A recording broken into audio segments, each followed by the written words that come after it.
Hi everyone, it's Elena here.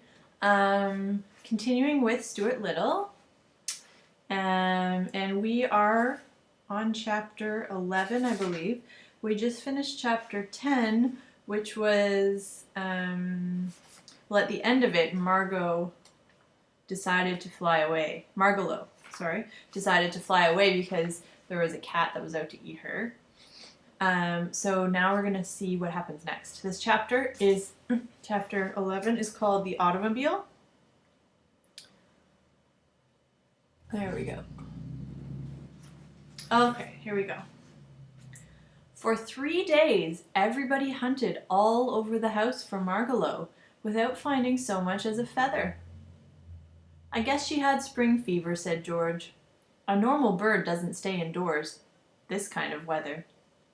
Perhaps she has a husband somewhere and has gone to meet him, suggested Mr. Little. She has not, sobbed Stuart bitterly. That's just a lot of nonsense. How do you know? Asked George. Because I asked her one time, cried Stuart. She told me she was a single bird. Everybody questioned Snowbell closely, but the cat insisted he knew nothing about Margalo's disappearance. I don't see why you have to make a pariah out of me just because that disagreeable little chippy flew the coop, said Snowbell irritably. A pariah is like they're making him look like someone bad, basically. You know what? Let's look up pariah. Because I know it's a bad thing, but I'm not sure exactly what it means. Pariah. An outcast. Okay. So he's treated as an outcast because they think that it was his fault. I'm glad we looked it up. Stuart was heartbroken. He had no appetite, refused food, and lost weight.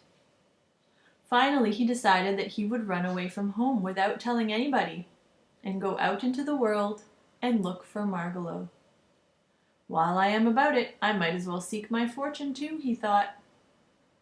Before daybreak next morning, he got out his biggest handkerchief, and in it he placed his toothbrush, his money, his soap, his comb and brush, a clean suit, and his pocket compass. I ought to take along something to remember my mother by, he thought. So he crept into his mother's bedroom, where she was still asleep, climbed the lamp cord to her bureau, and pulled a strand of Mrs. Little's hair from her comb. He rolled the hair up neatly.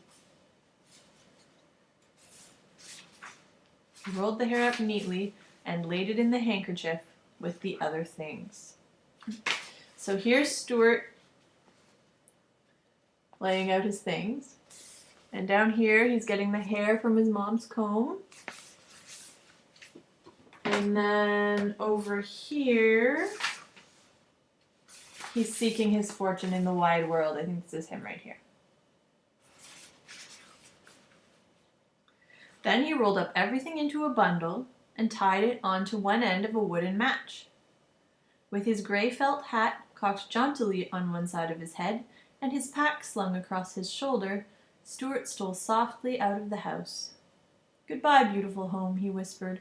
I wonder if I will ever see you again. Stuart stood uncertainly for a moment in the street in front of the house.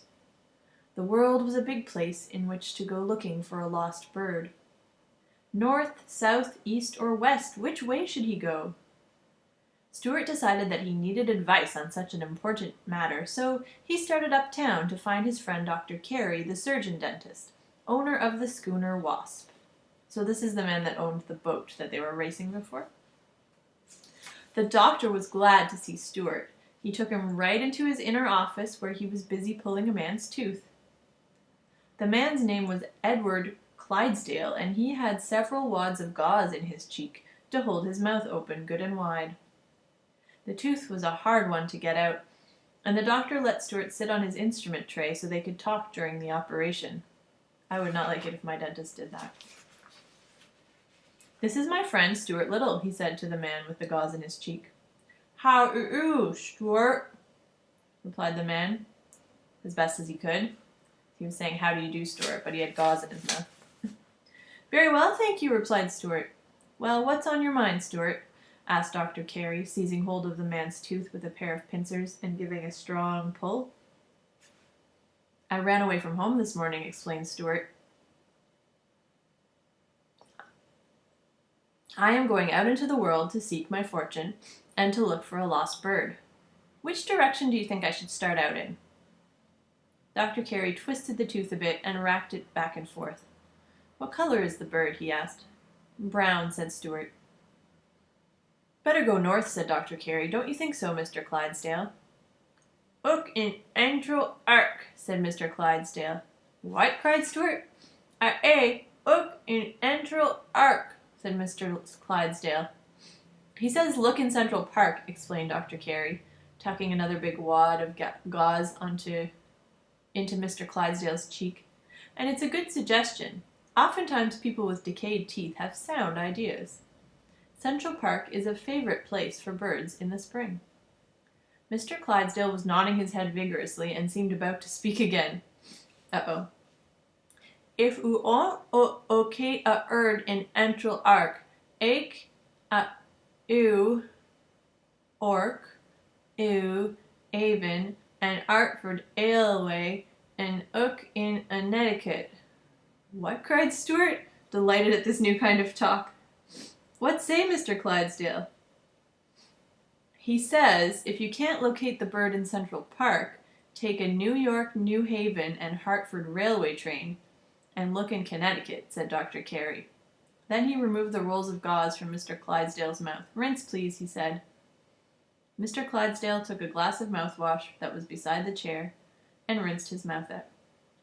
Tell me this, Stuart, said Dr. Carey. How are you traveling? On foot? Yes, sir, said Stuart. Well, I think you'd better have a car. As soon as I get this tooth out, we'll see what can be done about it. Open, please, Mr. Clydesdale. Dr. Carey grabbed the tooth with the pincers again, and this time he pulled so long and so hard and with such determination that the tooth popped out, which was a great relief to everybody, particularly to Mr. Clydesdale. The doctor then led Stuart into another room. From a shelf he took a tiny automobile about 6 inches long, the most perfect miniature automobile Stuart had ever seen. So an automobile is an old-fashioned word for a car, right? So there it is. It was bright yellow with black fenders, a streamlined car of graceful design. I made this myself, Dr. Carey said. I enjoy building model cars and boats and other things when I am not extracting teeth. This car has a real gasoline motor in it. It has quite a good deal of power. Do you think you can handle it, Stuart? Certainly, replied Stuart, looking into the driver's seat and blowing the horn. But isn't it going to attract too much attention? Won't everybody stop and stare at such a small automobile? They would if they could see you, replied Dr. Carey, but nobody will be able to see you or the car. Why not? Asked Stuart. Because this automobile is a thoroughly modern car. It's not only noiseless, it's invisible. Nobody can see it. I can see it, remarked Stuart. Push that little button, said the doctor, pointing to a button on the instrument panel. Stuart pushed the button. Instantly the car vanished from sight. Now push it again, said the doctor. How can I push it when I can't see it? Asked Stuart. Feel around for it. So Stuart felt around until his hand came in contact with a button. It seemed like the same button, and Stuart pushed it. He heard a slight grinding noise and felt something slip out from under his hand. Uh-oh. Hey, watch out, yelled Dr. Carey. You pushed the starter button. She's off. There she goes. She's away. She's loose in the room. Now we'll never catch her. He grabbed Stuart up and placed him on a table where he couldn't be hit by a runaway car. Oh, dear. Oh, mercy. Oh, mercy, Stuart cried when he realized what he had done. It was a very awkward situation. Neither Dr. Carey nor Stuart could see the little automobile, yet it was rushing all over the room under its own power, bumping into things. First there came a crashing noise over by the fireplace. The hearth broom fell over. Dr. Carey leapt for the spot and pounced on the place where the sound had come from, but though he was quick, he had hardly got his hands on the place when there was another crash over by the wastebasket. The doctor pounced again. Pounce, crash, pounce, crash. The doctor was racing all over the room, pouncing and missing. It seemed almost impossible to catch a speedy invisible model automobile, even when one is a skillful dentist. "Uh-oh," yelled Stuart, jumping up and down. "I'm sorry, Dr. Carey. I'm dreadfully sorry." "Get a butterfly net," shouted the doctor. "I can't," said Stuart. "I'm not big enough to carry a butterfly net." "That's true," said Dr. Carey. "I forgot. My apologies, Stuart." "The car is bound to stop sometime," said Stuart, "because it will run out of gas." "That's true," said the doctor, and so he and Stuart sat down and waited patiently until they no longer heard any crashing sounds in the room. Then the doctor got down on his hands and knees and crawled cautiously all over, feeling here and there, until at last he found the car. It was in the fireplace, buried up to its hubs in wood ashes. I forgot to show you some pictures. Sorry. Let me see if I missed any over here. No. Okay, so there's the waste paper basket being crashed into by the invisible car. Here's the doctor walking around trying to find the car on his hands and knees. And, oh, we didn't get there yet. The doctor pressed the proper button, and there the car stood in plain sight again, its front fenders crumpled, its radiator leaking, its headlights broken, its windshield shattered, its right rear tire punctured, and quite a bit of yellow paint scratched off the hood. There it is. It's not looking good. "What a mess," groaned the doctor. "Stuart, I hope this will be a lesson to you. Never push a button on an automobile unless you are sure of what you are doing." "Yes, sir," answered Stuart, and his eyes filled with tears, each tear being smaller than a drop of dew. It had been an unhappy morning, and Stuart was already homesick. He was sure that he was never going to see Margalo again. And that is the end of chapter 11. The next chapter is called The Schoolroom. So join me again to read chapter 12. Bye for now.